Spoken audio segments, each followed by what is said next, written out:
Before şirkəti avtomobil yoxlayarkən əsas nələrə fikir verir? Birinci, avtomobillərin detallarının boya dəyərini yoxlayarkən detalın 4/1 kündündən və ortasındakı boya dəyərini göstərir. Bu avtomobilin həmin detalı haqqında ətraflı məlumat verir bizə. İkinci, avtomobilin sütunları haqqındadır.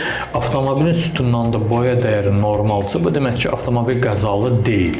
Üçüncüsü, avtomobilin aşağısında, yəni altında olan korroziya neçə faizdir? Bu əgər 25-30%-dirsə, bu normal bir avtomobil deməkdir. Dördüncüsü, bizim avtomobilləri yoxlayan inspektorlar qətiyyən danışmır. Onlar avtomobilin hər bir şey haqqında ətraflı məlumatı sadəcə göstərirlər. Yəni onlar danışdığı anda sizin fikriniz onların dediyinə yönələrsə, avtomobilin yoxlanışında bəzi şeylər gözdən qaçırmış olursunuz. Bunun üçün də qətiyyən inspektorlar danışmırlar. Hörmətli izləyicilər, siz də tam zəmanətli və dəqiq yoxlanılmış avtomobillər əldə etmək istəyirsinizsə, bizə müraciət edin. Bizdə hər bir müştəri üçün 2 avtomobilin yoxlanması tam pulsuzdur.